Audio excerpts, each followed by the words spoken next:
Origin protocol. Let's get into what's good, what's going on with it, and what's not good about it. Alright guys, many of you are already familiar with Origin. This comes as a suggestion from one of my viewers who was interested in me doing a video on it. So Origin I've followed loosely since it ICO'd. Let's go back to when it ICO'd. For those of you joining me for the first time, I'm Jay Murph with the Crypto Rain channel, where in 2021 we're talking about how to make it rain. Alright guys, Origin protocol, 22 cents is what it's currently trading at. Let's look at, not that ICO drops, where it tells us about the original ICO. Now the ICO was 30th September 2018. Obviously it's ended. So they received 38 million, and their original token price just almost 22 cents. So isn't that funny? Just over 22 cents. So wow, you've made an amazing return from the initial ICO. I don't know what it's talking about here, saying the return since ICO 1.89x. I don't know how they're calculating that, because if you paid this for it and it's trading at this, well, you know, you made like a 12%, what even, you know, like a 5% return. So, Origin protocol, now it did come out way then. So, if you've been on this channel, you know that I like to go back and I like to look, when I'm looking at altcoins, I'm always conscious of what's going on with Bitcoin and Bitcoin dominance, because altcoins don't usually run when Bitcoin is taking off. So we kind of always look at the launching pad of Bitcoin to see if it's likely to take off. Because if it is going to have a major run, usually a lot of altcoins pull back during that time because people sell off their altcoins for Bitcoin. And it's when Bitcoin is going sideways that people sell their Bitcoin and put it into altcoins. So that's usually when you see altcoins run. So Bitcoin did have some massive run-ups all the way through the end of December, right? And so since then, it's having a pullback, well, since just past the end of December. So the 8th of January, it's been retracing, and it's retraced all the way down to briefly at the 28,000 level and hit that twice. So it was following this pattern, and it broke above that, and now has been what used to be the support line is now the resistance line. So this one, Elon Musk put hashtag Bitcoin in his Twitter profile, and that changed everything. So since then, we'll see, but it definitely looks like it's going sideways. So yeah, altcoins are looking good. Bitcoin dominance, well, here's where we were on the 7th of January. Is since then has decreased in price. That's part of it, but a big part of it is we've had some, I wouldn't say massive altcoin runs, because massive altcoin runs are like 40x and 100x and 200x gains. But there have been a lot of altcoins that have doubled and tripled, quadrupled, and a few of them that have 10x'd. So just a few though, and there's more that'll happen if it continues to go sideways. Now, is it likely to continue to go sideways? Well, Bitcoin going sideways, because when Bitcoin goes sideways, that's usually when its dominance falls, as people sell some Bitcoin and they roll that into altcoins, or they just throw more money directly into altcoins. So looking back historically, 2 years ago into the beginning of February, we did not have, this was the I go back to 2017 because Bitcoin and the whole market tends to rhyme what happened back then, but it's not exact. So back in February, no major whomps happen. I call a whomp when it goes whomp and then whomp here and then whomp here, because this is when you saw some 100x, 200x, 400x gains. So is there a whomp here? Might be. Not exactly 4 years ago, but 3 years and 9 months ago, there was a massive whomp followed by a second whomp, and then third one later in the year, starting in December of 2017. So are we due for a massive whomp? Could happen. Now, probably there's going to be one that happens in the next 4 months, and that might be this month. And when it does, you're going to see massive altcoin runs. So how does that look for Origin?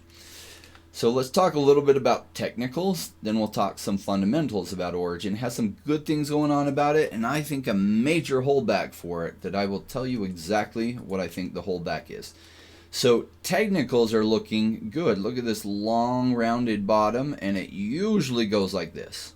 So if we're lucky, that's what it will look like. But it may do this and then this. But overall, probably this is pretty close to the bottom, and timing the bottom as you're going to get. And it hasn't already had massive gains because, like I've told you before, I hate chasing large green candles. Large green candle did not end well. Large green candle did not end well. So what I like is nice rounded bottom like this and then going up. So the the technicals look very good. Let's talk about the fundamentals.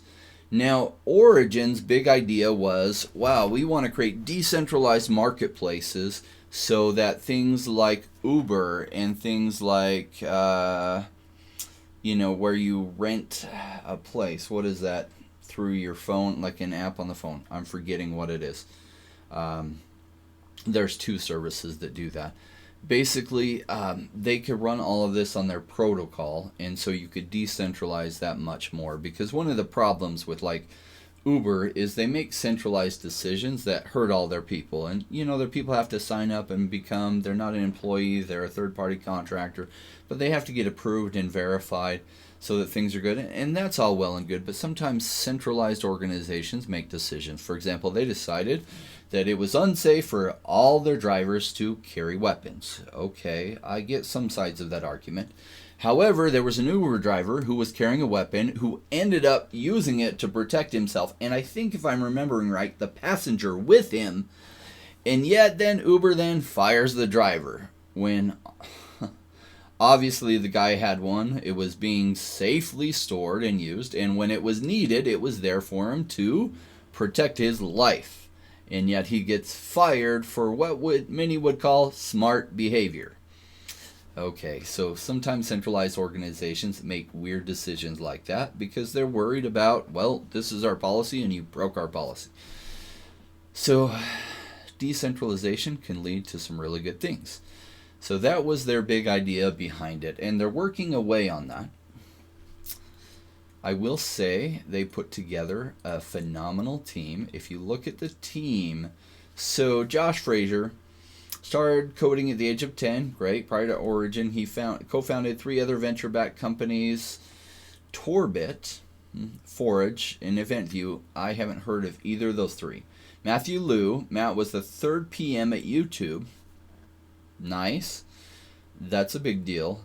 And he's worked at some other things that were required by Yahoo and Walmart. Okay, check. They got a decent background.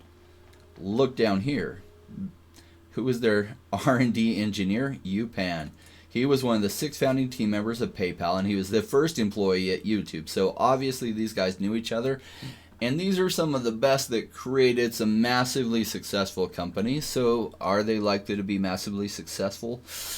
Yes, I just think it's going to take longer than what everyone's thinking, and I'll tell you exactly why. But before I do, I'm going to get to a little side thing that they came up with recently that's pretty huge. In fact, it might even be earth-changing. So sometimes when you're working on a project, these side things happen that derail your original track and kind of side rail it. For example, 3M, who makes glues and stationery and other things, they were trying to develop a better super glue. And one of their lead engineers / scientists was working on the glue, and it kept failing. But he did find one of the glues he created, it could stick and then re-stick pretty well. So he decided to apply it to some paper, and his little lab notes, he would put on the paper and write lab notes on it, and then he could move it around the board and everything, and that was great. And then other people in the office was like, man, those are so cool, can you make me some of that? So he made them some of that. And then one of the people in the marketing department realized, oh my gosh, what you have created here, the whole office is now using, why don't we market it? And today we call those Postit Notes. So what totally was unplanned originally just kind of came about while they were working on something, turned into a massive billion-dollar producing product. So what am I talking about here? OUSD, or the origin dollar. So with this big DeFi boom, they realize some of the complexities of DeFi. For example, it's pretty complicated for people to buy, say, US dollar Tether and then go to a specific app like Compound or Balancer or something and stake it and then try to earn a staking reward on that. For stake it through Uniswap and then maybe use it to get liquidity pool tokens so that they could farm things, and just the complexity of trying to stake for a return.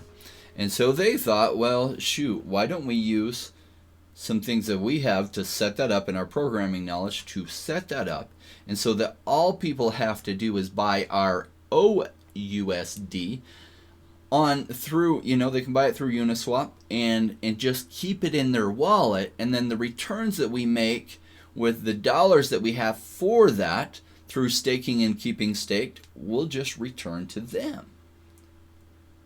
Brilliant.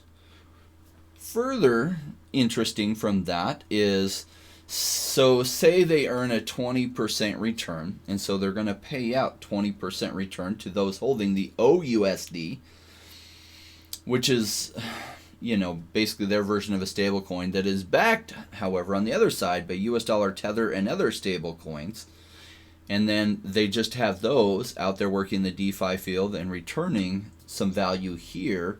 So literally you just have to hold the OUSD in your wallet, which is awesome because it solves some problems. There's a lot of people who cash out regularly to US dollar Tether. Say they're traders and margin traders or other things. So they're holding US dollar treasure just sitting there in their wallet, and sometimes it's inactive for weeks at a time, and now they can be getting some rewards on that. Secondarily, they return those rewards to just those who are holding the USD in their wallet, not those who are then liquidity mining with or staking that. Say they have it on Uniswap and they put it into a liquidity pool with OUSD and US dollar Tether. So when that happens, they inactivate the rewards for those. However, they do take the staking rewards that they've made off of what they have and they return it. So say for the year it's, and they break it down to smaller time frames than this, but say for the year the return or the APR is 20%. But half of the OUSD is locked up in liquidity mining on, say, Uniswap and other interfaces like that. So a full 50% is there. So even though the return is only 20%, because half of the pool, their returns are inactive, then the people that are holding it in their wallets essentially are going to get 40% returns on that. Does that make sense? I thought that was really cool. So you can go to what I'm here and you can actually stake it for a fixed annualized yield. Or I think if you just have it in your wallet, the return is based on what they're getting. And I don't know what the time frame of what they pay this out is yet. I did do about 5 hours of research on Origin, so I could share with you 5 hours of updated research. So I could share with you what I was thinking about it. All right, so let's get back to this is their little side thing that maybe ends up being as big as their original vision. Now, their original vision could be much bigger. I say could be because there's something that's holding back their original vision. Let me show you exactly what that is. Now, right now, they run on the Ethereum blockchain. Now, if you've used the Ethereum blockchain, it is absolutely ridiculous. So I've got open to the side here, say I want to buy some OGN with Ethereum, and I hit swap, and I hit confirm swap. Okay, so I'm going to get this little notification, and I looked at this earlier, and the fee was $30. Right now, I'm getting it for a hugely discounted fee of $21. That's what a transaction on the Ethereum network is charging right now, which is absolutely ridiculous. And it's going to hold them back. Now, I know everyone's excited about Ethereum 2.0. It's just going to take longer than everyone thinks it is. It just is. And it's fantastic. Ethereum changed the world. And it might change it again. But what they're trying to accomplish is so hard. And I get that you could send Ethereum over and they successfully got that part done. But realistically, they're talking about 2 years before they have faster transaction times for really low transaction fees. And these transaction fees are unimaginable. And see, imagine Origin, who's based on the Ethereum network, is trying to act like Uber or something. So you have all these transactions going on, and the transaction processing fee cannot be $26, $21, $30. That is going to break the whole thing. So what's going to happen is they're either going to have to wait till Ethereum 2.0 is functioning, and hopefully they deliver on everything that they're promising, and they do have some really smart people running on that, but trying to change something as big as Ethereum midstream while everyone's using it is so complex. It does take genius minds to do it, and it doesn't happen fast. So they're going to have to migrate their project to a different chain, like say Cardano or Polkadot, or I don't know, OneChain. I did some videos on that and how low essentially Uniswap or OneSwap on, I mean, just check this out. These kind of transaction fees are absolutely ridiculous. So I want to buy some 1 Bitcoin. I don't want to do max. Maybe I want to do 51 worth. No, you know what I want to buy? I don't want to buy that. I want to buy a WASP. And I want to buy 51. That's going to get me 812. So look at this transaction fee. Okay, so first I pay the liquidity provider fee, and Ethereum has that too.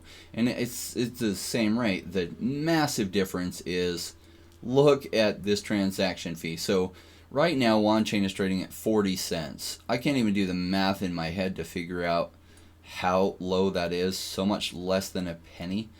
And I get that they don't have the congestion that the Ethereum network has. But even if they did, the transaction fees are going to be so much less. So really what I'm saying is, I'm actually going to reject this because there's something else I'm going to use that one for later today, probably. So Origin cannot get to where it's trying to go while still on the Ethereum network. Now, Cardano is going to have the Goguen release coming up soon, which will have smart contract capabilities. And they are making some bridges so that people can take their project over. So I think really what's holding Origin back is where they want to go. There's no bridge to there for 2 years unless they migrate blockchains to say Cardano. And Cardano, Charles Hoskinson is working very hard in building that bridge so that people that are stuck on the slow transaction, high transaction cost Ethereum network can move to something much faster, much cheaper.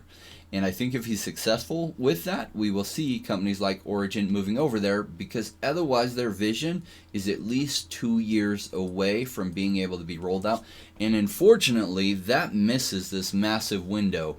So the massive window for Bitcoin is probably through the end of this year. Altcoins will still probably continue to boom into January, February, March, April. And then they'll have some retracement and fall off. And when you have fall off, that means things start retracing, people start losing interest, and then we go into a crypto winter again. So they don't want to be really releasing their major updates in the middle of the next crypto winter. So where can they go this time? Well, realistically, let's talk about it. Because where can they go? So I think some things can, I look at whether I think something can 100x or not if they're an altcoin. You know, I don't think Ethereum's going to 100x from where it's at now. 100x, very possible from where it was at its low point of like $80. Yeah, probably it'll 100x from there, but not from where it's at right now. It's already, what, 15x'd from where it was at before? Is that math right? Yeah, a little bit higher than that. So from here, I don't see it. I could be wrong. Ethereum could go to 100,000 plus. I just don't see it. I see Origin going to, what, right now it's trading at 22 cents. So can it 100x? Can it go to $22? I don't see it. I don't.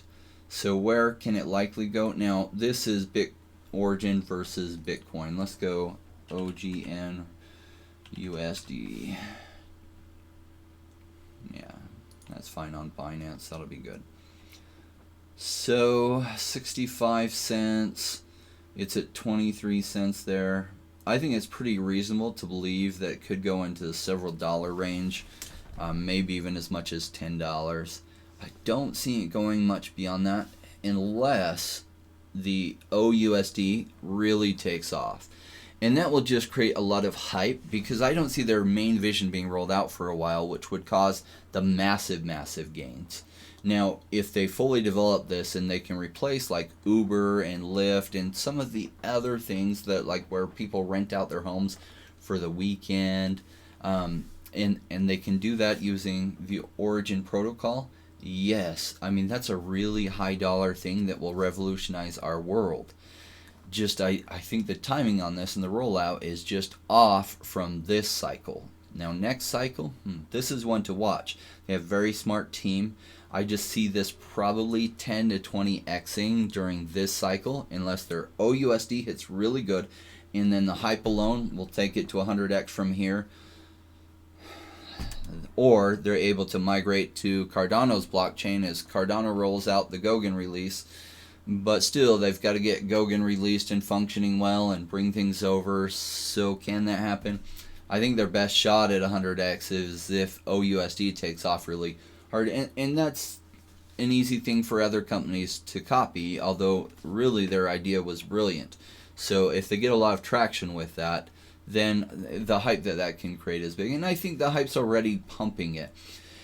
If you know about Origin, you know that a lot of the DeFi projects were hacked, and they got hacked too, and that happened last, is it September timeframe, which caused further drop. Now, they did run up a little bit in July and August with the other DeFi projects, but really their gains were really small compared to many of the other ones. And their vision is still, they have a very big vision, and it's a long way off from rolling out. So they only saw some gains and then some retracement. Then they got hacked with flash loan products. This happened to a lot of the DeFi projects. I know Maker got hacked, then BZRX as well. And so, these companies realized some vulnerabilities in flash loans that they weren't aware of, that somebody who was absolutely brilliant, and I wish was actually out there making code, they figured out how to exploit it and to essentially steal some dollars. Now, Origin, when that happened, what's cool is they really did make everyone who would have lost money whole. They basically gave them some OGN tokens at a valuation of 12 cents. And so they've done pretty well. I mean, honestly, they were not only made whole, but then some at today's current price. So that's fantastic that they did that. All right, guys, that's what I have on Origin. I did want to share with you, though, if you like the content you're getting, great. But the reason I started this channel was not only to share with you guys my thoughts, also to learn from you in the comments section. There's some people that tune into my channel that are smarter than me, and I appreciate that, because I appreciate what I learn from you. I live in the state of New Mexico, so although there are some really brilliant scientists in New Mexico, a lot of my network are real estate investors and other things, and honestly, they don't see it with crypto here. And so you've been great at giving me some feedback. But the reason I created this channel is not only get some good feedback from you guys, but also to be able to speak to the CEOs and project teams on the different projects that I'm interested in. And if you subscribe to the channel and you like it, if you like it, it helps the channel get wider dispersion through the YouTube algorithm. If you subscribe, basically the more subscribers I get, then I can go to the people who are the CEOs of the different projects or the project co-founders, and I can ask them to come on the channel and answer our questions that we have. And that was really the reason. I was getting frustrated that I wasn't getting the answers I wanted on projects, and I knew that starting a channel was really the only way I was going to get there. So if you can help me with that goal by liking the video and subscribing, I appreciate it, because the end goal of mine is to be able to get them to come on video calls or even in person and answer questions, not only that I have, but that the viewers have for them of the different projects, so we can get more direct those conversations with them. And if you help me out with that, I would really appreciate it. Thanks so much, guys. We will see you later.